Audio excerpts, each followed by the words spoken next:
This is All India Radio. In the program Spotlight, now we bring you a discussion on significance of the first I2-U2 virtual summit.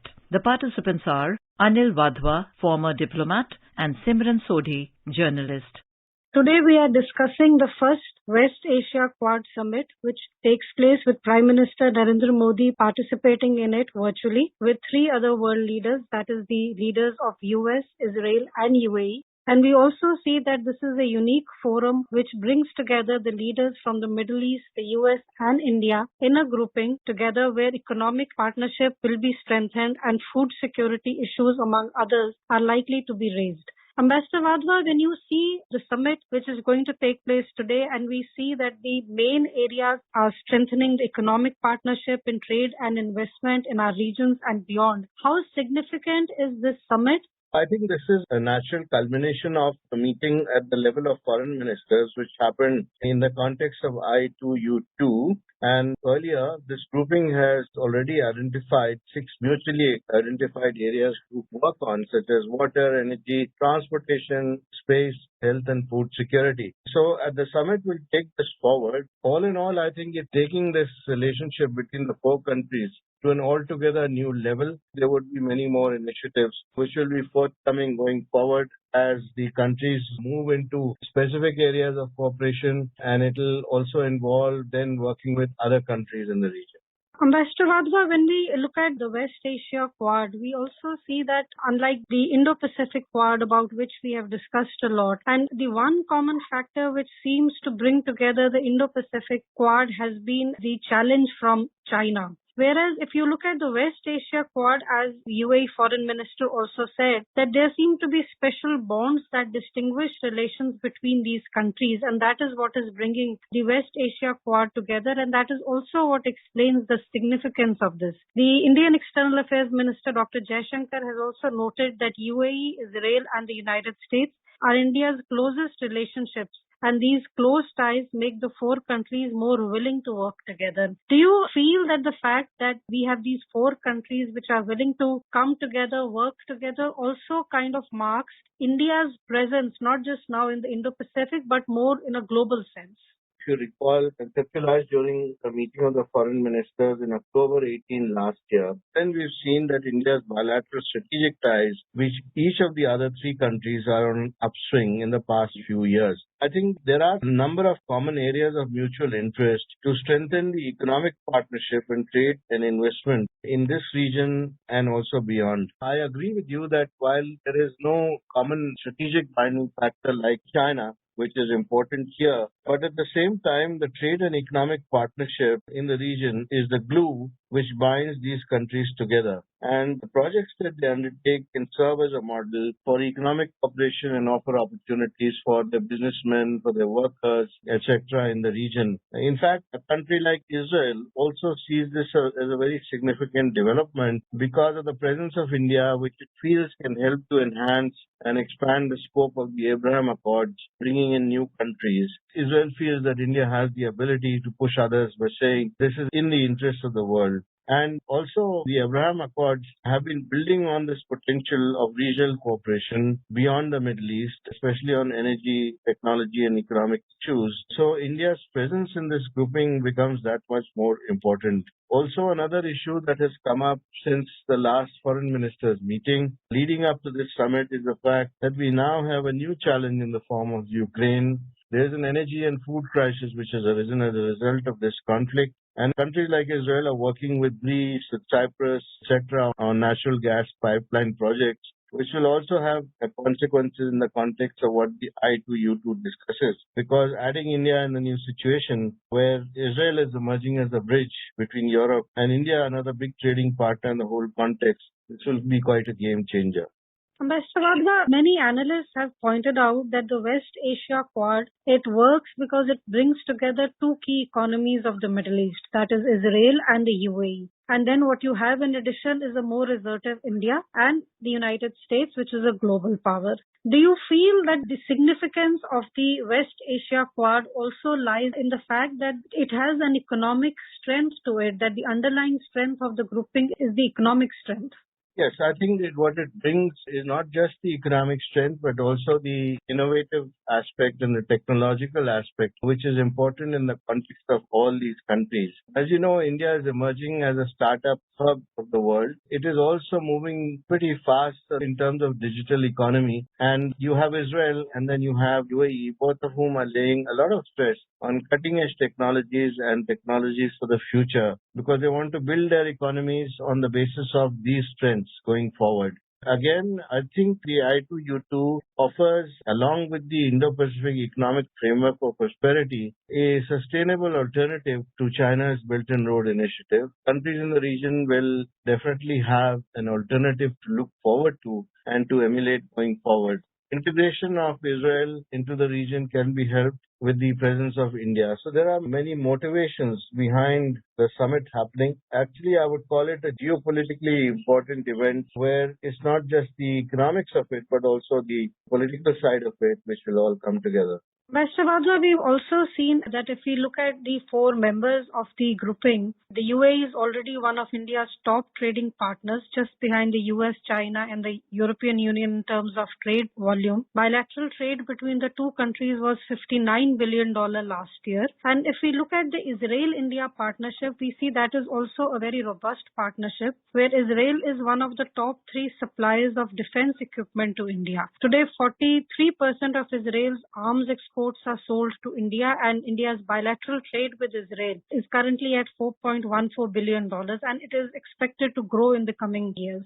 We know that with the US, India has a strategic partnership. It is a partnership which has been growing in strength in the last few years, especially. Do you feel that the fact that India has such strong bilateral ties when it comes to the US, Israel, and the UAE also helps in making the grouping a much more stronger forum? The bilateral trade and investment between all these countries is on the upswing. With the UAE, India has also signed a bilateral FTA, which is expected to push this bilateral trade from the current $59 billion that you cited to about $100 billion in the next few years. With the United States, again, India's exports have been growing up. US is emerging as a major trading partner of India, the biggest trading partner, in fact. With Israel, it's not just the non-oil trade, but then going forward in the future, you could also have some amount of hydrocarbon trade through other countries. There is also enormous amount of potential for defense cooperation between all these four countries. So I think the relationship is sound for all these countries to move forward in the economic sector, especially in terms of investments. And they have already stated their intention to mobilize private sector capital and expertise for helping in the modernization of their infrastructure, for low carbon development pathways for their industries, improvement of public health, and also for promoting the development of critical emerging and green technologies. What these are going to be and how the private sector is going to play a role is only going to be possible when the summit is place and when working groups are set up. And there are detailed discussions between the industries and business to business ties which go forward as a consequence of this particular summit. So it has enormous potential. And as I said in the beginning, I think we are only seeing the starting of a process which will certainly have a very good end in terms of the potential, if you look at it that way. It will also be an important supplement to what India has been doing by way of its efforts of free trade agreements, not only with the UAE, but also one with Israel, which is being negotiated. And coming together of the free trade agreements and these initiatives will certainly give a boost to bilateral trade and investment between all these countries. Mr. Vadra, there's also been a lot of analysis and commentary that it also marks the U.S.